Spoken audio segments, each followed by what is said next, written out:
What up, what up, what up? Welcome to another episode of 94 Feet with Coach JT. Man, do me a favor. Please subscribe to the podcast and leave a like, some comments. Let me know what you think. Let me know if you know what I'm saying, you got some comments. You want to say what's up to your people on the show. If you want to shout out something, leave it in the comments, man. You comment, I'm going to comment back. Man, appreciate y'all for tuning in, man. This is number 76 today. Definitely excited for the guests I got today. But before I get to my intro real quick, because of the guest that's here, I'm going to give it just to say a quick shout out, some love to the family, the Garth family and his family.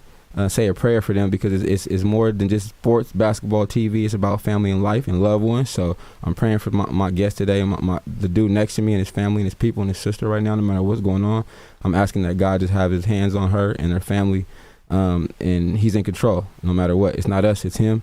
So I just want to start off with that for sure, man, because you gotta show love and definitely bless others when needed. Send some love out there. Appreciate you. All love, my guy. So, man, this my guest today, man, he is from Sacramento, California. He barely made the 80s, baby. He's 89, so he barely made the cusp. Definitely, man, this is a well-journeyed basketball player, trainer, professional. Went to school at Capital Christian for a brief moment. Then he went to, I believe the next stop was what, Dallas? Yep. Dallas. Yep. Then he finished up at Hamilton High School in Memphis, Tennessee, where he averaged 24 points and 7 assists per game as a senior. Scored a career-high 37 in his first game of his senior season. Had 33 points against Treadwell High School. The numbers is crazy. After that, this gentleman gets a trip to New Mexico. Heads out there for a short stint. Then makes a decision to relocate again back to California to UCSB, where he finishes his career. Currently, he's the owner and the head trainer at Hoop Skills Academy here in Sacramento, located off in West Sac. We're gonna get the information out there for you shortly, but soon. But also, he's a father. He's a brother. He's an individual which some people may not know a lot about.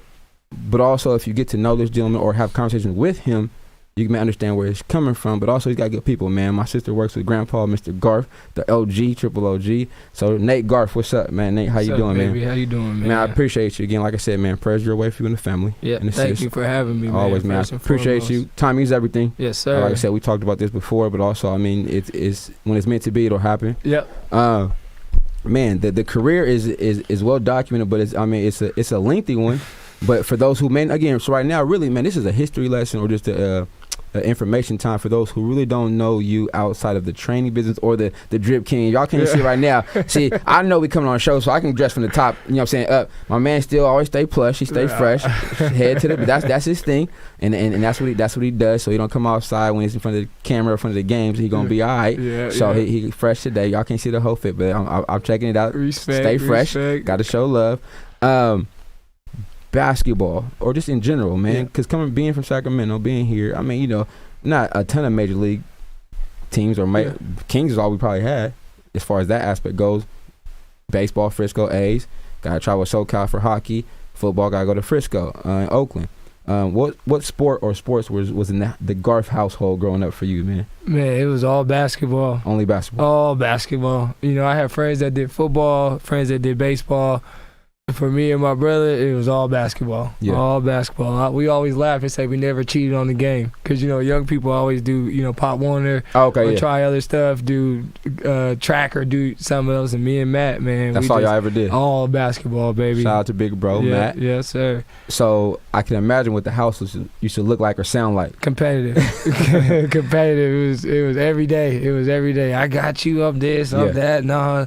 You know, we couldn't even play on the same team at 24-Hour Fitness, man. We would fight about who getting more shots. How close are you and Matt in age? 3 years apart. Oh, yeah. So, y'all right there. It's crucial. The game got to be live and intense. Oh, yeah. We competed, man. We made each other better. So, exposure now, we see a lot of things on social media. We can access the game is so wide for us as people, as fans now. But back then, I mean, man, who are the basketball players who you mimicked and studied? Because I see even more so now you study and mimic, have been guys and breaking them down. Yeah. You doing this for all your life. So who was on your list back then when you was like, okay, I'm watching who I'm Man, my guys growing up, Jason Kidd. I love the flashy passes, the no-look passes, man. Flashy passes. It was Stephon Marbury.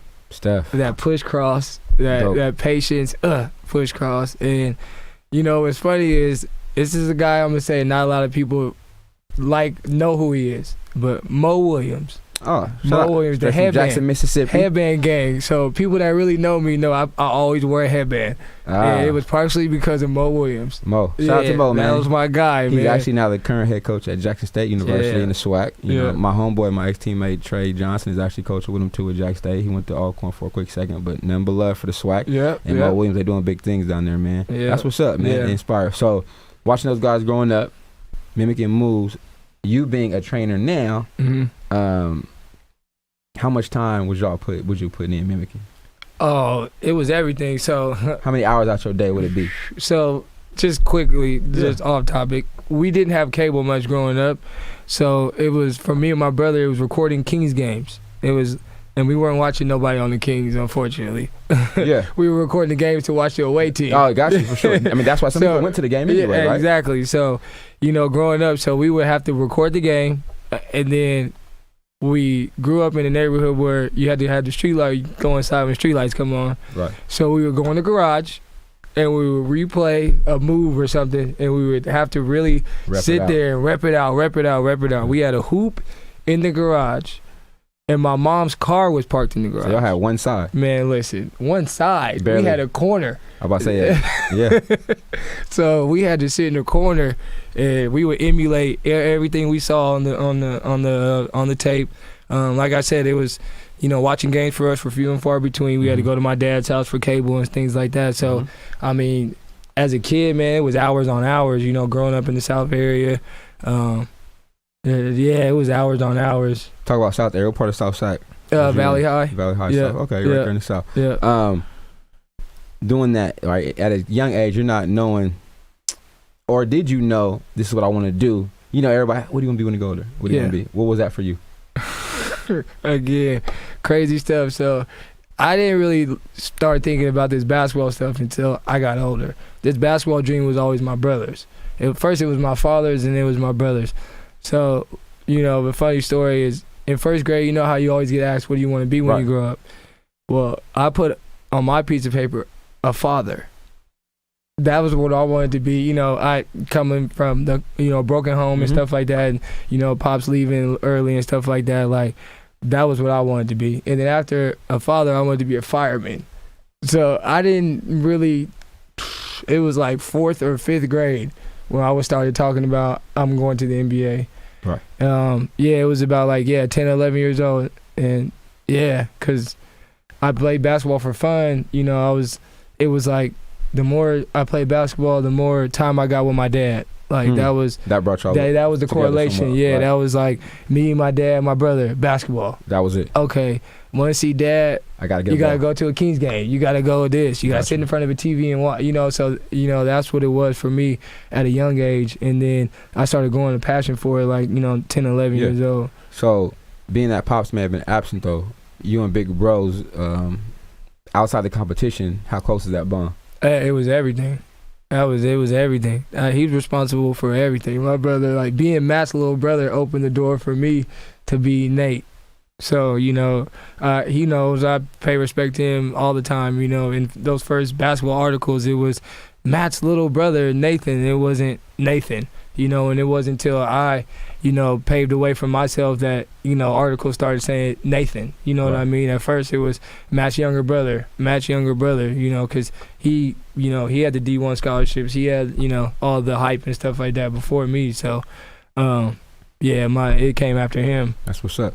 So growing up in South Sac, getting to your, let's go to, what elementary school did you go to? Bear Flag, down the street from Kennedy. Bear Flag. My siblings went to Kennedy. Matt went to Kennedy for a little bit. Victoria, my older sister, she went there. So my mom had a one-stop shop. Dropped everybody off. That straight line drive. Boom. Hit the Bear Flag. That's what's up. After Bear Flag, then what? Harry Eddy. Okay. Yeah. So you get to Eddy. That was a fairly new school back then. Yeah, so I went, you know, that was when I moved with my dad. Okay. So I was living with my mom, you know, in Valley High, Meadowview area. And then middle school hit, and that was when that teenage year, you know, that was when. You and Mom's? Mom's was like, you know, it's some stuff that you need to learn I can't see teach as a man. right. You know what I mean? So, you know, I moved in with my dad, and that's when we moved to Elk Grove. Okay. And that was just like you said, it was a whole new experience. You know, being Southside boy, it's different. It's different demographics. It is. You know, you moved to Elk Grove, you go, whoa. Yeah. Everything looked different. Man, everything looked different. Nice and new over here. Right. Like everything worked. Public restrooms are clean. Right. Yeah, that's real. It's definitely different. So you get to Eddie. Yeah. Now I know that. So get to Eddie, right? Hoop season coming around. Yep. You had to work, or they was like, nah. I got cut, man. Tell them again, though. Let me tell the truth, Tell man. them again. I got cut, man. 7th grade, I got cut. Yo, I'll never forget. I'm like, what?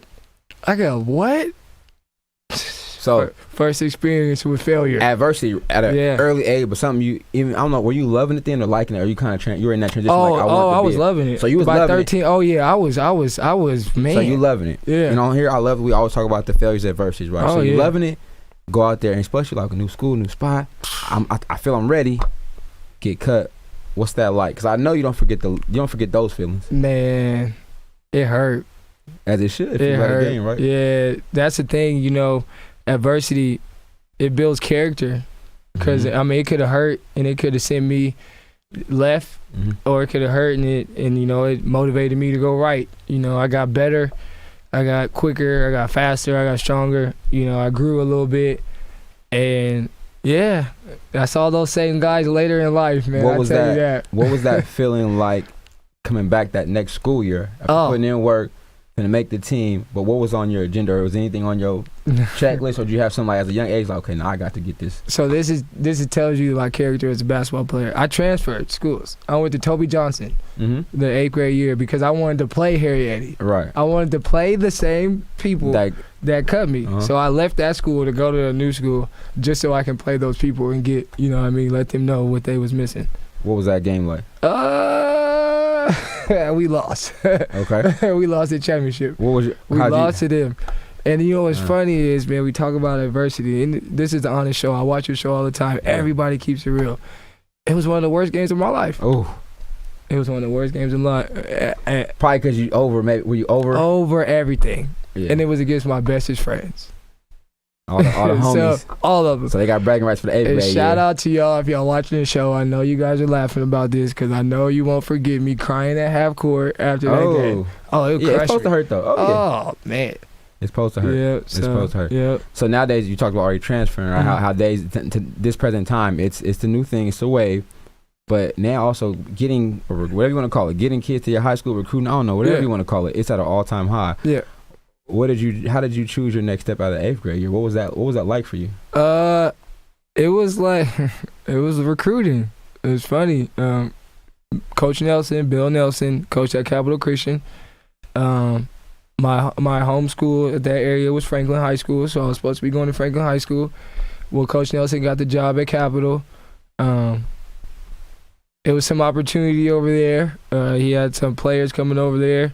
The schedule was favorable, being that we didn't really belong to like a certain public school type of deal, so we were able to play out of town and do certain tournaments that public schools, you know, at the time couldn't do and stuff like that. Yeah, a little leeway. We had extra gym time. There was perks of private school. Of course. Yeah. So that was my thing, you know. I said, you know, I liked the way that sounds, so then I moved on and went on to Capital Christian. Okay. So you get there, but now you go to another different setting. Yeah. Was it uniforms and everything? Yeah. You got there, right? Uniforms. Classroom size real small? Yep, 15 to 20 kids. Again, another demographical change. Yeah. Yep. Coming in as a freshman, being recruiter, but now at high school. Now you got 4 years of this thing, potentially, right? Wherever you're at. But your freshman year, what's on your mind, on your list, or what you're trying to improve, what you're trying to accomplish? So my freshman year is when it all started for me, honestly. The recruitment, the hype, the notoriety, all that stuff was freshman year. It all started, 2008, or excuse me, 2004, 2005 season. It started in the fall at Super 100 camp that they used to have, Slam and Jam soldiers used to have Super 100 camp, and it started that fall. And I received my first scholarship offer before my first freshman year. Your freshman year, really? Yeah, Washington State. Wow. Washington State. That's dope. What was it? What was that like when who coach gave it to you? Came in the mail or something like that? No, it was a call. Yeah, it was crazy. Real personal. They real. Yeah, that meant something. Yeah, he's the guy's still coaching college basketball right now. I don't know the rules, so I don't want to say anything. It's all good. Yeah, I actually walked out of math class, man, to take the call. Don't miss this one. Yeah, freshman year. So my goals freshman year were just, continue to push that envelope, continue to, get my name out, and the end of my freshman year, that's when rankings and all that good stuff. But to get something like that coming off from just middle school, that 100 camp though, you must have killed that camp, because I mean it's not a lot of time between you going from middle school to high school, but that camp was the biggest thing in between there. So what was that whole experience like? Man, the camp, or give me some names too who might have been there you played against or played with. Snowball. It was Wendell McKinnis, professional, played overseas a lot of years. Drew Gordon, Aaron Gordon's older brother, still playing professional. Justin Joyner played with him at UC Santa Barbara. Adrian Oliver played at Washington, played at Modesto Christian for high school. There's a lot of pros, at that camp. And it was one of the games, I guess, I was playing against a guy who people knew, and I had got subbed out, and as soon as I got subbed out, some little guy comes over with a board and a pen. Write the number down. Yeah, and was like, hey, what's your name? And I was like, Nate, Garth. He was like, where'd you go to school? And he started asking me all these questions. And I'm like, what is this guy? And he finally shook it. I'll never forget. Shook my hand. He said, my name is Greg Hicks. I'm a scout, blah, blah, blah. So then I guess he ended up writing an article about me. Well, then long story short, about a week and a half later, I got invited to Pango's freshman sophomore camp. Okay. And that's where I met Brandon Jennings, Drew Holiday, Justin Holiday, guy DeMar DeRozan, league guy. Yeah, and then I make top 20 at All-Star game at that camp, and then next thing you know, it's like it's crazy. It just got crazy. Those names alone is loaded. You was in there with the heavy hitter. Yeah, it got crazy after that. After that, it got recruitment. Everything. What was the family's buzz like when you're getting this experience right there? Oh, everybody was hyped for me. Yeah. Matt was hyped for me because he was, Matt was doing his thing. He was at Notre Dame Prep playing with Michael Beasley. He had the scholarship to Duquesne. Everybody was hyped for me. There was a whole different experience, coming from South Sac. And, like I said, we were in a garage with it. You know what I mean? It's like limited resources. Y'all hear that, right? Limited resources. No shooting machine, no rebounders machine. Just it was. Yeah, we didn't have any of that. It was John Bidwell down the street. Facts. It was Gady. It was better known as Rosa Parks to some of y'all now. They switched the name. Same school though. Yeah. Same school. I didn't even know Gady and Gady had the little hoop. I don't know if people remember the little hoop. That's where you really got your 8.5. You was like, on the 8.5, so we came, that's where I came from, so at the time, our family, we was hyped. Of course, as you should be. Yeah, so. Given the transition, also getting the offer, but also knowing that you got to produce on a high school level too, what are some things you would say you had to add to your game or want to get better at coming from the camps and just get ready to go into this high school push phase of your life? At that time, it was playing more physical on offense and defense. And the shooting at that time. I was really like playmaking. I was big on playmaking young, and then stretch my range out a little bit and then be more physical. That as at every level you go, every level that philosophy, the speed, we the tell physicality. The boys now, I've heard you say ample times. I always say, I'm like, man, it just makes a difference. If you can be the initiator of that, you'll be more successful. Yeah. Everybody ain't taking it. Hit first. There you go. Basketball is a contact sport. Yeah. I tell them all. Yeah. That's what's up. So how'd the freshman year go at Capital, man? Freshman year was good. We ended up going to sections. It was crazy. I got my first newspaper article that year. I was shy. The guy got in front of me and he asked me a question, and Coach Nelson saved me because I was sitting there for like 10 seconds and I was like, I didn't know what to say, right? He was like, so what happened? Like, how'd you feel? Like, we were at Woodland Christian. They had Casey Nehemiah, who went to UOP, and they had another Ian O'Leary that went to St. Mary. So they had 2 Division I guys. And again, I was a freshman. We ended up beating them that year. And he was like, the reporter was like, hey, how'd that happen? Like, how'd you feel to take the big shot and all that? And I just sat there, and Coach Nelson nudged me and was like, Nate. And I was like, man, Coach Drew, this is how I said it. I said, man, Coach drew up the play, and I just caught the ball, and I just had confidence, and I just shot it. Damn, that's it. And that's how I said But that bump got you out of that little. Yeah. Now you probably wouldn't have said nothing. Right, but the funny thing about it is how I answered the question. Like I was chilling with the homies, and I, you know what I mean? In your element though. It was real. It was raw. It was authentic. That's exactly. what I did. Yeah. Good for me. I knock it down. Yep. So that was, and then we ended up going to Arco, losing to Modesto Christian that year. Tough one at Arco. Who was that Christian that year? They had Michael Porter, who went to Kentucky. Okay. They had the big fella that went to BYU. Okay. They had Adrian Oliver that went to Washington. Yeah. Okay. So they ended up getting us that year. That's what's up. Yeah, but freshman year was cool, man. And then So freshman year ends.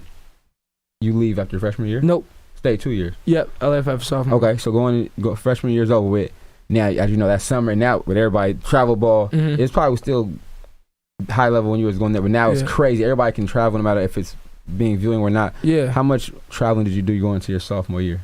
Were you everywhere? Or what? I was everywhere. I wanted to play, so I was on everybody's team. I played on Arizona Magic, Compton Magic, Spirit of the North, Play Hard, Play Smart, Oakland Soldiers. I was one of those guys back in the day. Just to play though. I just wanted to play. It was just not to judge, my situation or background, but it was like be at home, of course, in the neighborhood around this. I get out my element, or be in LA, or being over here, or be over here, or and be in the gym. Yeah, like I was like, I didn't want to stay no-brainer. At my mom's on the weekend with no cable. I'm like, bro, I'm trying to be in the hotel room. Yeah, it's no-brainer. Yeah, so I'm eating out with the team. Yeah, traveling. I didn't pay for any of that stuff. My parents didn't pay for any of that stuff. When I got in high school, it was, know. Yeah. So okay. Yeah. That's what's up. Come back year 2. Anything that's you said outside the physicality that you knew you had to do? Yeah, I was gonna keep my pressure? Yeah. By then it was like I had a name. I was the number 8 point guard in the country going into my sophomore year. Really? And it was like target on your back. I played with Matt Simpkins, who was another top 25 kid. Royal Edwards that played at UOP. Oh yeah, shout out to Royal, man. Yeah. Whole family dope, man. Yeah, I love them for dudes. sure. Family, whole good people, man. Dad, a legend. Yep, Dad's still around the community. Kennedy alumni, still driving that security check around. Big Royal, always positive though, man. Yeah. Hell yeah. Yeah. I coached Ryan at Kennedy for a year. Got a hold of Ryan my year. Oh yeah. Got a hold of good people, man. Good people. So then, so it was I didn't know that, man. He's a hell of a player too. It was athlete. Oh, bro, we had. I didn't know that. Yeah, it was like it was tough. Yeah, so then. Yeah, it was a target on my back at that time, so that was just my goal, just to continue, just to push that needle forward and keep that resume up and That's solidify my name. Man, go through a sophomore year. Now, what brings about the change after this? What happens? What takes place? To be honest, it was a little bit of me getting mixed up with the wrong people. Or me having the opportunity to get mixed up in the wrong stuff with the wrong people, and just keeping it real, and growing up in neighborhoods like that. There's pressures with weed, there's pressures with girls and all that other stuff, and living as we say now, character. the distractions. Yeah, the distractions. You know what I mean? Are higher escalated, or more in your face, more able to access. So And as young men, young boys, sometimes without having somebody there, or you jump off a little bit, you test the water. And my brother was gone. So at the time, it was like I was reaching for people in the neighborhood for Big Brother. Right, bro. You know what I mean? Which is what people do, right? They want you that know what I family. mean? So he had played at the school with Joe Wilson and had success the year before. And I was like, man, like, shoot, I want to do something like that. So my mom was totally against it. Hated it. Against you leaving? No part of it. But fought every inch of it to try not to let me go. My dad was like, hey, if he's ready to go, let him go. Like, if he's not ready, he'll come back. You know what I mean? Okay. Man, 15 years old, I was gone. Gone playing, moved to Dallas. Moved to Dallas. Turning 16. I didn't turn. You traveled already, so I'm sure you traveled, but now you have not lived outside of the household, the city of Sac, like lived. What was that like for you? Dallas is a big city. Ooh. Dallas is a big city. I actually really got to know myself at a young age. You know what I mean? That's it. Solo. It was hard. It was hard thinking that, like, man, I'll be okay. Like, I could do this, but then my birthday come around. And it's like, I got friends, but like those friends, those friends don't really care about my birthday. It's their first birthday with me. And then Christmas come around. And then, Thanksgiving come around. And then, you know, Easter come around, you gotta go to church with other people's family, you gotta do this, you gotta do that. And it's just like, ooh, that thing hit differently. Mm-hmm. When them holidays and them birthdays, them care packages don't do enough. Like, I got a little package, but I don't get to see my mom's. So I mean, long story short, that's where I really built resilience. Like, that's where, like, people would be like, man, Nate, you're tough. It's because of that. Like, I was 15, 16 years old, like, fending for myself. I was gonna say, I remember being in college alone, and I'm sure you can attest to the college meals where you gotta be like, hey, bro, you got some bread, I got the meat, but you was doing probably that at an early age, man. At 15. Shout out to Anthony Randolph, got drafted by the Warriors, playing overseas right now. Me and Ant, we thugged it out. Shout out to my boy Garrett. That's super young. Coaching in Spain, he thugged it out with me. He was a Dallas resident, one of my best friends. So that was crucial to have somebody from that home city being able to lean on. And I still got G to this day, man. G is my guy, man. That's he was, man. If it wasn't for, like you said, certain people, like, really, you know, the couple people that did wrap their arms around me. Yeah. You know what I mean? It would have been tough, but yeah, it built character. What was one of the hardest things that we had to overcome out there? When my family was struggling here. Hearing about my brother and sister, or hearing about, like, my mom or my grandparents getting sick, or, you know what I mean, just not being able to.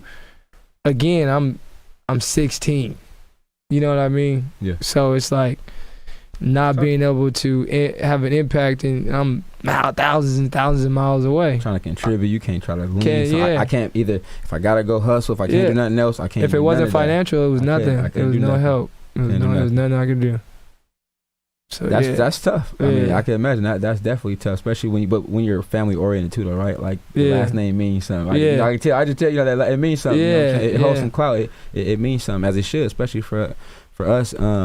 Just not to cut, just real quick, but kids, you gotta understand sacrifice, man. Like, just sitting here and hearing myself talk about all this stuff, it just makes me think I just did this for basketball. You know what I mean? It's like, imagine trying to be a millionaire. Imagine trying to, you know, own a building. Or imagine trying to, imagine youngsters. It takes sacrifice, man. Like, you gotta be willing to give up a lot. Yeah, to hear myself say this, and, you know, it's crazy. You're older now. Mature I did this for basketball. Like, man, like, a dream, man. Yeah, sorry. I felt something. Bro, I'm good, like, man, that's what it's about. That's why we're here, man. That's why it's live. That's why it's uncut. You know? That's why it's unscripted. But also we had a conversation, man. But hopefully, like I said, your kids that's watching you, the kids that, I mean, they tune in, people that even don't know you, like, realize, okay, bro got a story.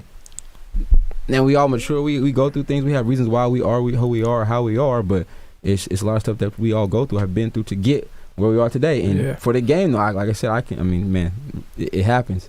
But also, it's a blessing to come out on the other side of this thing, too. Yeah, you feel me? Because some guys I'm sure you met along your way didn't make it. Yeah. You know what I'm saying? Yeah, made choices that led them down paths. For sure. Them choices were, we talked offline about choices. Yeah. Y'all gonna hear that a lot. Choices, though, man. Yeah. Get through that junior year there. Junior year, Dallas. Any highlights there that you remember that was just crazy? One of the biggest highlights is I talked my coach into coming back to SAC. Really? We came back to SAC. We played at the St. Hope Classic. Oh, really? At SAC High. Yeah, I had to come back to SAC. I had people I wanted to see. Yeah, I know that was lit. Ooh, they got to see Nate Boogie there back then. What was that like? Oh, it was lit. I had dunks. I was dunking out, all banging out. Oh yeah. I got to find them archives. Yeah, I know that game was. Thick. Oh yeah. Who was coaching Sac High over there? That was Swaff. Swaff was. That was Kevin Galloway, Savante Burrell, my stepbrother Sean Thomas. Oh, okay. My cousin Eugene Crockett. Yeah. That was that team. Yeah. Good people, man. Yeah. So we played in the St. Hope Classic. So that was my highlight of my junior year. How did that make you feel? Walking out that gym or that tournament every game, whatever, doing what you did, just back in your space. Yeah. But then stamping it. Yeah. That. I had some doubters, some people that was, so that really let people know this kid is Nate's serious. Okay. You know what I mean? Nate's serious, It's a good feeling. Yeah. That's a prideful walk out the gym that's what I did that. Yeah. You had the LeBron flex on him right there for real. Yeah. Had the LeBron flex. Get back to Dallas. Yep. Last year coming up, you decided to move one more time. Yeah, I had to. So I dealt with CIF down there. Here. So I dealt with down there was a coach that found out about CIF transfer rules. So when back then you transfer, you got sit. You're supposed to automatic sit the whole year. Automatic sit the whole year. Right. They transferred to Dallas, no sit, no nothing. Play automatically right away. Okay. So then they found out. Okay. So then they were trying to make me sit the senior year. Senior year. And if you would have stayed in Dallas. Yeah, in Dallas. Okay. So connections led me to Memphis. Gotta go. So it's so funny because again, I was programmed by then. You know what I mean? Mm-hmm. Having to already leave SAC to go to Dallas, mm-hmm. and then it was really easy to go from Dallas to Memphis. But via no CIF, you probably stayed there, finish up your career there in high school. Yeah. You know what I'm saying? Yeah. I would have stayed in Dallas. 100%. Yeah. And I probably would have ended up at University of Minnesota where I was right committed. Oh, okay. But then when all that stuff went down, Tubby, no nonsense. He deals with no nonsense, all that type of stuff. We went our separate ways. Life would have been way different had I never been, told on and forced to move. Okay. Yeah. Go to Memphis. Oof. Cracking. Bill Street, Memphis. Yeah, to be honest, I think that was a gift and a curse year. Okay. I was 18. Fresh face out there too, and you from Cali. Yeah, and I didn't have much discretion at that time. Okay. I was feeling myself, committed to University of Minnesota, number 59 player in the country, number 8 point guard. I thought my poo-poo didn't stink. You couldn't tell me nothing. You know what I mean? Yeah. And I think at that time, that was kind of like the beginning of my struggles going into my future. Mm-hmm. Was in Memphis. I was staying out. I was doing uncharacteristic things. So the distractions then started to take over. Ate me up. You know what I mean? But before you being home, you could limit distractions. You had something else. Got to Dallas a little bit, relocated, refocused, got like killed. But then now, so I'm even further away, but even more. Oh yeah, more opportunity. And then if people know anything about Memphis, you grow up really fast. Yeah. You know what I mean? It's 8th graders take care of their moms and grandmas. Mm-hmm. You know what I mean? It's real thuggish out there. So. Yeah. I was around some people, spending time with some people and stuff like that. And it wasn't until you shouldn't have been around. Yeah, and it wasn't until I got close and got taken in, I guess you could say in a sense, by the Law family, Donald Law. Shout out to Donald Law. Mm-hmm. Him and his mom took me in, and they kind of gave me a sense of direction, I guess you can say, a sense of family. You need a little parenting. Yeah, a sense of family. Yeah. You know what I mean? Because at first I was living with, it was, can't say it all, but it was funneling money to me, and it was just had a car. You know what I mean? It was just survival though. Yeah. Which if anybody's went to school down south, Midwest, sometimes without resources, you gotta find a way to live, but you gotta find a way to eat. That's what I'm saying. It's like at midnight, 1 a.m, you seeing kids hustling. Yeah, you know what I mean. It's they surviving down there. Yeah, you're surviving down there, and don't let it think that. For sure, that's what it is. Yep. So you get there though. On the hoop court side though, the numbers don't lie. Oh no, you're handling your business. Oh on the hoop court. That style of basketball was everything for me. It was so fast. Coach Lawson used to say, we scoring in 7 to 9 seconds. Coach Lawson's 3 sons have all been high-level Division I basketball players, Dietrich, KJ, and now he still has 1 son, or actually 2 sons playing, one at Oregon, Jonathan Lawson, and then one at Memphis right now. Yeah, so he still has sons. So Coach Lawson was my coach, and he just wanted to run. Mm-hmm. And the year before I went to Hamilton, they were 39-0. They already was. Yeah, they had 71 kids the year right before me. Okay. So I was just again recycling, a part of the recycle and rebuilding phase. So when I came in, it was just like, shoot it, Nate, take it, Nate, dude. You love that? Yeah, man. Come on. Orange light, not a green one. Thing was bright. Man, it was never off. That's right. That's facts. That's what's up. Man, what was? Down there, I'm sure. So in that environment down there, man.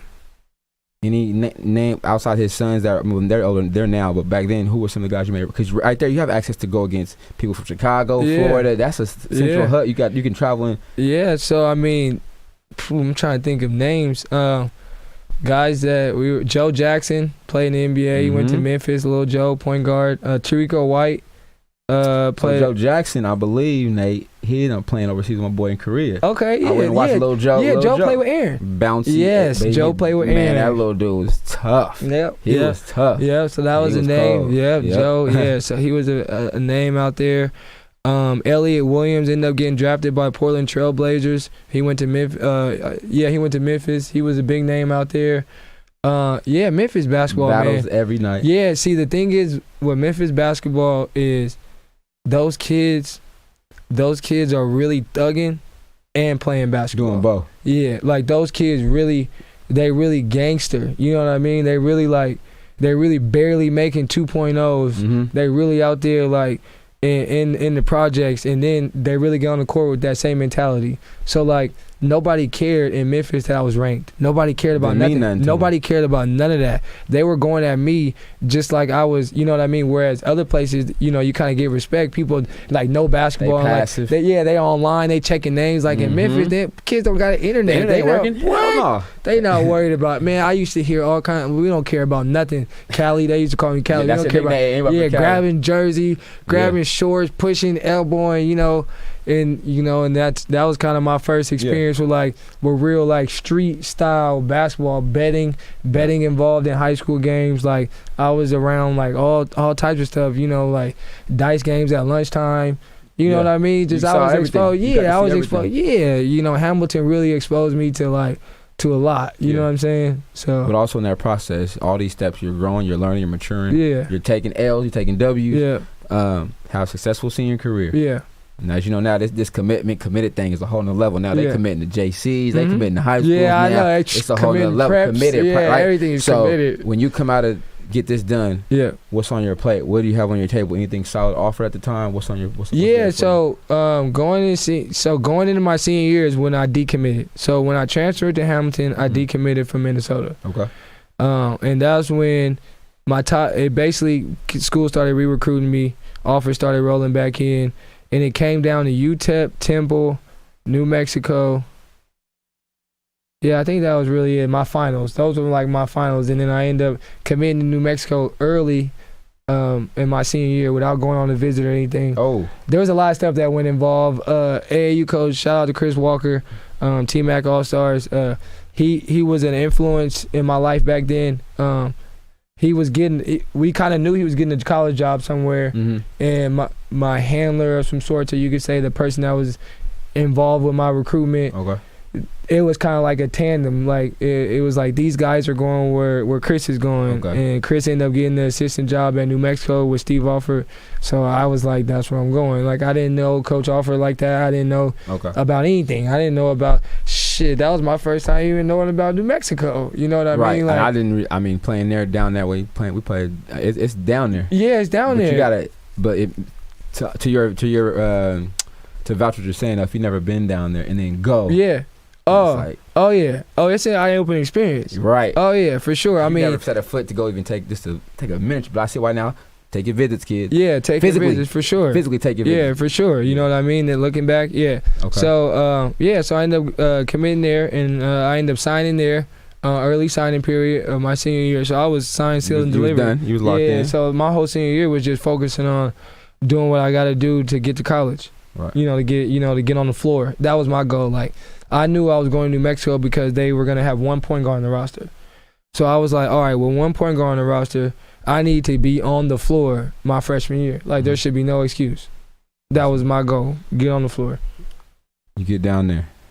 What's your first impression? I can play with these dudes. Yeah. That was my, as skinny as I was, all that, I was like, you know what? I can play with these guys. Like, I can play at this level. What was the hardest thing? Physicality. They punked me. They punked me. Hey, I don't know if you're watching Daniel Ferris, but Daniel, you used to set the hardest screens on me on purpose, bro. And I know it. Body hurting. I know it. Because you was, how old were you? 17 or 18 when you 17 going to 18. Going 18 I didn't turn 18 till October. Oh yeah. You've been young, bro. So those screens, they used to set them. And then Darius, shout out to Darius, he was the other point guard on the roster, stocky kid from Indiana. So he used to pick me up full court and try to like muscle me the whole time. You know what I mean? Mm-hmm.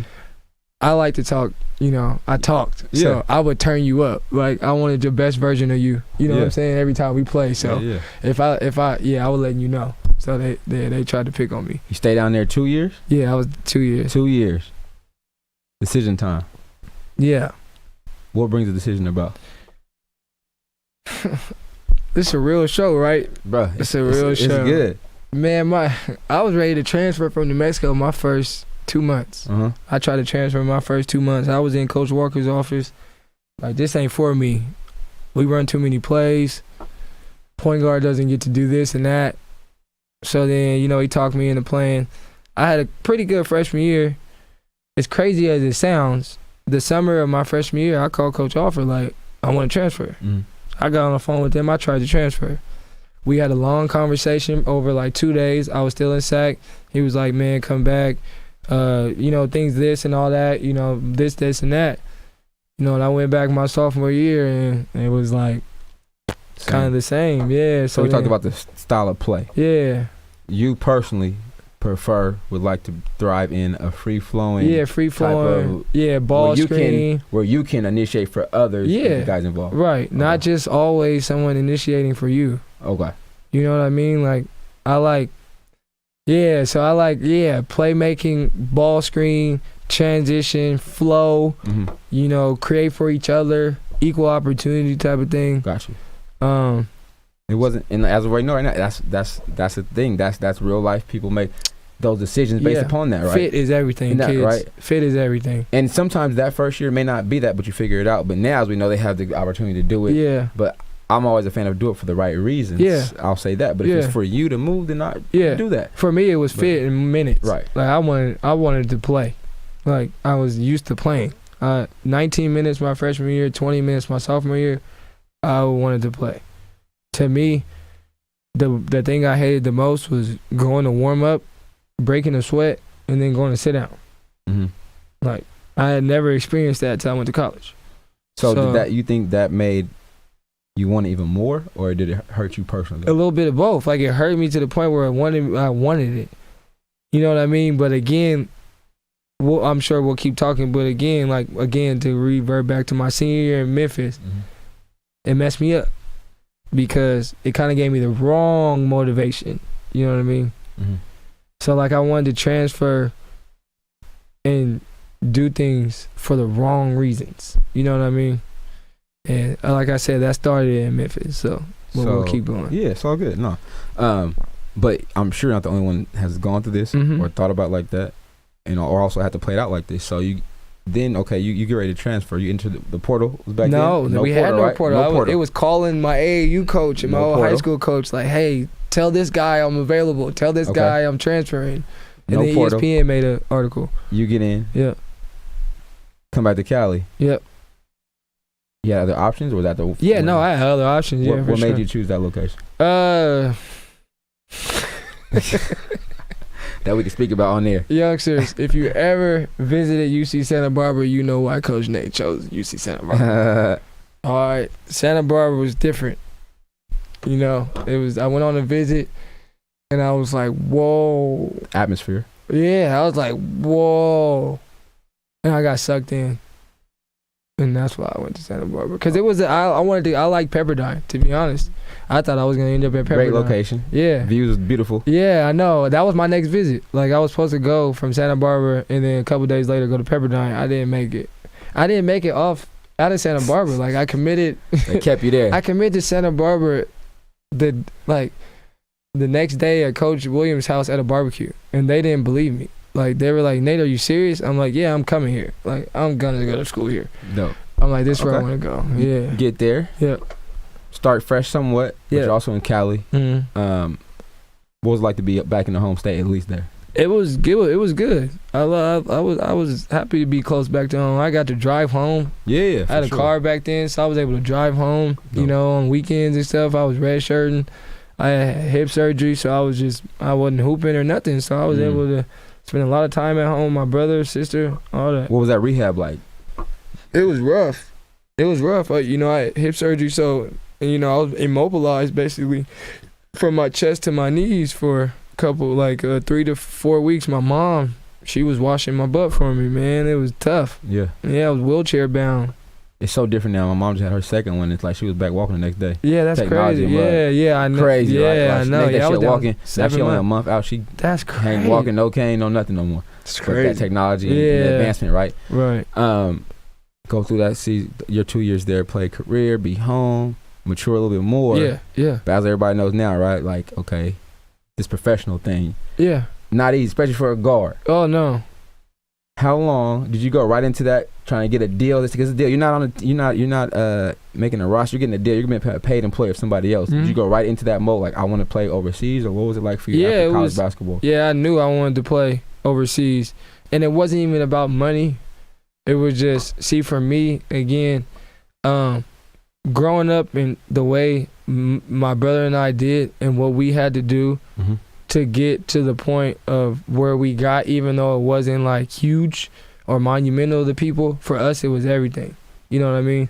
So I went overseas not just for me, but for my brother too. Like this was everything for us, playing basketball for money. Like we always said, we did so much for basketball that one day it had to pay us. What was your first job at? Iceland. Whew. What was out there? It's only 30,000 people, man, so it's more ice than people. But it actually was a fun experience, man. Like, yeah, I actually had fun. Was that your first taste of going across the water? Yeah, that was my first. How was overseas. that like too?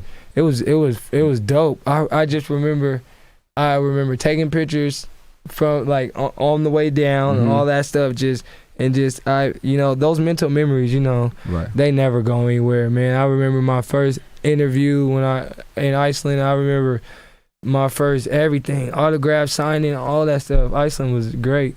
It's a huge accomplishment. Yeah. No matter how much the dollar amount is there to become a pro, you're a professional. You're getting paid to play basketball. You're a pro. You're a pro. You're on Eurobasket. You're a pro. See, that's the thing. Your name is there. That was me and my brother's thing. Like, bro, we gonna get on Eurobasket one day, bro. Yeah. So you're on Eurobasket. You're there playing. College physicality, middle school, all that physicality. Professional, overseas guard play, all around play is different. It's physical. Yeah.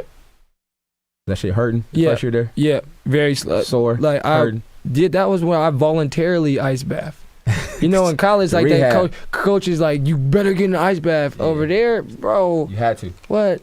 Look, we had a driver, and sometimes we shared a car. Mm-hmm. So.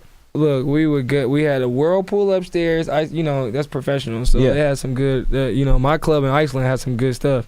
So we would get out of practice, go upstairs to the whirlpool, have a beer or something. That was, some of my teammates smoked. That's the thing over there, smoke cigarettes and all that stuff. So they'll be smoking and having a beer, and you voluntarily getting in there. Yeah, you volunteer. And that was before all these little ice leg things that all these kids got and all now. I voluntarily took care of my body as a professional. Had to. You know what I mean? Like I paid for massages, and you know what I mean? Like you that LeBron stuff that people say, all that money, like to prolong your career, if you care, you're gonna take care of your body. Yeah, right. You invest in yourself, man. How long was your career, as you say, start to finish pro lasted you? Legitimately, I'd say it's like 5.5. I guess you can say it was Iceland, and then right after Iceland, it was Serbia. I played a half a season in Serbia. Okay, that lifestyle is rough. Muslim country. Yeah, it's rough. You know what I mean? Came home 2000. Then I was 2015. Then 2016, I played in South America, just to continue my resume and all that stuff. And then I went over to Australia, and then after that, so it was like 4.5, 5. Dope. Hey, you made it past that 3. Yeah. Most things don't last past 3. You played 5 countries. Yeah. Come home, man. Oh shit! I skipped Norway. Yeah, I was Norway after South America. Okay. And then Australia. Yeah. See some beautiful places. Yeah. Lifetime experiences. You get back to the States. Total shift after whatever people call it, retirement. You're still, even though you're working out, you're still grinding, right? But how does the conversation or opportunity for you to get into this other business change? Because now your focus has changed from working out, training myself to score, be a bucket, to run a business, be an entrepreneur, facilitate trainings, deal with other people's kids. Yeah. What was that like? Man, to be honest, I didn't have this is God. And this is what I try to tell people. I had dreams of playing professional basketball. Malia stopped all of that. When she was born and I missed her birth and I wasn't able to be there, and that forced the early retirement. And that forced me to figure life out fast. I had a girl and I had a daughter. And I had no career. And I was 29.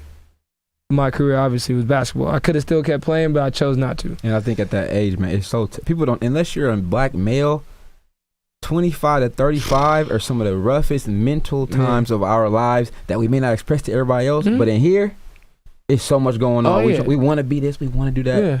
It's different. It's tough. Yeah, so my first 4 months out of basketball, we lived in Oakland at my girl's sister's house. And during that time, it was like, Nate, what are you going to do with yourself? Well, my answer was drink. Like, do this, Nate. Like, don't even deal with it. Don't even deal with it. And then months go by. And then guess what? Well, now life is coming. My daughter's getting bigger. Now it's like time for Sierra to, who was my girl at the time, to go back to school and go back to work and do all this stuff. And what am I going to do? We got a kid. So then I got into teaching, subbing and doing this Title I program. So at the time I wasn't even training.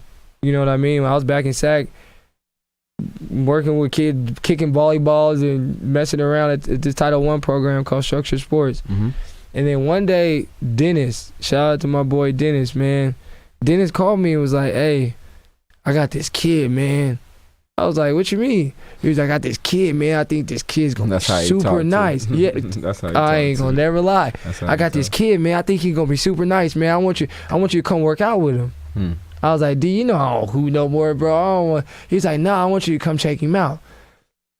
So then I showed up to the gym, his gym in West Sac, and the kid was Davion Wright. And and from then on, man, it was like, I went from doing drills with him to then being like, nah, do it like this. You full on with it. Yeah, nah, do it like this. Nah, step like this. Nah, do this. And then his dad saw it. And then Dennis was like, man, you want to train him? I think you should start training him. I think you should just start working with you. Yeah. And I'm like, yeah, shout out to Davion, man. Good dude. Played ball with my nephew for years, man. Growing with Yellow Jackets, man. Good kid, man. Yeah. Knew he was gonna be special. You know what I'm saying? Stay fighting. Stay doing what you're doing, bro. Yeah. Life brings changes. Yeah. But, you know what I'm saying? You stay in a good space, man. But you know what I'm saying? I won't forget you. Yeah, never. A walking bucket. I won't let people forget you, Davion. I got you. A walking bucket since he was out there. I remember watching him play for years, though, man. Had to coach against him twice when I was at CEO. He's at Franklin. Yeah, I've been seeing him grow up, though. That boy was different. Yeah. That boy was different. Yeah. So that was the first one. Yeah, that was it. You know, and when I was playing, it was like Isaiah Brooks from Sheldon that played at Chico, he used to come work out with me. So I guess I was training them while training myself, you know what I mean? So you know what I mean? And then it was Davion. And then after Davion, it was Yaru and Quincy. Yeah. And then after them, it was just bing, bing. Just kept going. And then, it was just boom, boom, boom. And then, and then, Then you drop your own. Yeah. You stamp your own. Yeah. Yeah. What was that initial feeling like to put your name behind something? So your brand logo? Yeah, so it was crazy. It's crazy. I skipped so much. And then then after that I started Dominate Skills, and then it was Hoop Skills Factory, having the gym, and it was and it was learning, business, because it was just training for me. It was a passion for me. It was fun for me. And then I had to learn numbers, and I had to learn paying PG&E and rentals and having other trainers come in and try to get overhead down and worry about this, and Nate, you ran out of toilet tissue. Damn, I gotta go get toilet tissue. Your sink don't work. Fixing the sink, the cord is slippery. Come on, Nate, mop it. Bing, bing. Fixing the holes in the wall, the plaster in the wall. Come on, y'all see the hole in the wall. Put a pad back up there. Put a pad. So it was just, it's still, for me. Honestly, I'm still getting better at it. People still say, Nate, you cheat yourself, you don't charge enough. Nate, you do this, you do that. But at the end of the day, people that know me know Nate's going to do what he want to do, and Nate's going to do it his way. And that's why Nate works for himself. That grind from your upbringing, how well do you feel that translates to what you do now? It was everything. Shift everything over. Yeah, it was. I learned. Every parent should have your kid play sports. Sports teaches you life. It teaches you how to be a part of something. It teaches you how to communicate. It teaches you how to stay positive. It teaches you how to be on time. It teaches you how to be respectful. How to take some L's. Take some L's. Yeah. Take some L's. Right. So sports is everything, so. That's what's up. That's what's up. Currently, right now, where can everybody find you at, man? If they're looking for you, if they want to find you, give them your socials, where they can find the building at, where they can find you on social. If you guys looking for a trainer, man, Hoop Skills Factory, we're in West Sac. Dennis and I, we train. We also have some help, some assistants. Lauren, my stepbrother, my boy Marvin, he comes over and helps out. You can follow us on Instagram, at Hoop Skills Factory. If you guys like fashion and basketball, you can follow my main page, Dominate Skills. I'm just big into family and fashion and basketball. I'm pretty boring. Nah, it's pretty boring. At the end of every show, though, everybody got to give their triple threat. As we know, drill, pass, shoot. But for your people listening, new people, new clients, anybody who's just getting to know you, though, 3 things that you personally, though, my dog, like, hang your hat on that just kind of you rely on. 3 things that anybody listening, or 3 things you want to give advice to somebody who doesn't know you or don't know what that life is like, that they're getting ready to go into this different journey out of high school. What could you give them that you know that you're going to hang your hat on? Or you told them, hey, keep this first, or your 3 things? My triple D, kids, triple D, determination, dedication, and discipline. So his triple threat is triple D, determination, dedication, and discipline. Okay. I feel like those 3 things will take you far in life, in sports, and anything you do. Determination, as you guys know, is setting a goal. It's setting the bar high. I always joke with the kids in my gym. I tell them I'm the most confident person because I'll reach for the stars and fall on the moon. You know what I mean? So be determined, set goals, discipline. Wake up early, beat the person to the gym, beat the person to the office, learn the extra, read that extra chapter, do the extra credit work, do all that stuff, because at the end of the day, again, if you're setting your goal and you're setting your bar high and you're diligent in what you're doing in between all of that stuff, then there's no way you won't be successful. You may not reach the goal of whatever that you want, but wherever you reach, it's still gonna be called success at the end of the day. You know what I mean? And then dedication. We all know dedication. That's sticking with it, sticking to the script. That is just like, this is it. Everybody R.I.P. Nipsey. Yeah. He's the main man. Dedication. You know what I mean? Dedication. Dedicate yourself. Love it. Fall in love with it. You know what I mean? Like, don't like it, love it. And if you don't love it, learn to love it. Like, you know what I mean? And, those 3 things, man, like, kids, that's it. So I hang my hat on those. Yeah. I call it triple D. I'm going to make a shirt coming out. It's going to be a Dominated shirt. It's going to have that on there. Yeah. Just know that that's what I live by. So if that's any advice to some youth, man, I want you guys to stand on that, stand by it, stand for it. You know what I mean? That's what's up, man. Appreciate you coming. I know you got things going on again. Before we do shake out of here, like I said again, it's about the life journey. Yeah. So I'm saying prayers out to you and the family. Appreciate it. And the sis and everybody just tapped in with you and just loved ones, man, through this rest of the way. I'm gonna say this though too. Don't let that other alternative trying to find a way out get you in that. Use a resource, tap in if you need something. Yeah. Because we want to make sure you stick around, everybody, because you got a reason to live. You feel me? Yeah. Everything keep going. I know it's not easy. Yeah. It's not easy, bro. But like I said, people are praying for you or should be praying for you. And if they hear me, throw a prayer this guy's way, man, to his family. It'll be well received and well blessed because of it, man. Shout out to DJ Eddie behind the scenes, man, working in the studio, man. Another dope episode, like I said, man. We coming, man. Like I said, I'm trying to keep this thing popping. Tap in, subscribe, leave a like, man. Nate, Garth right here, Coach JT, 94 Feet with Coach JT. We out. Peace.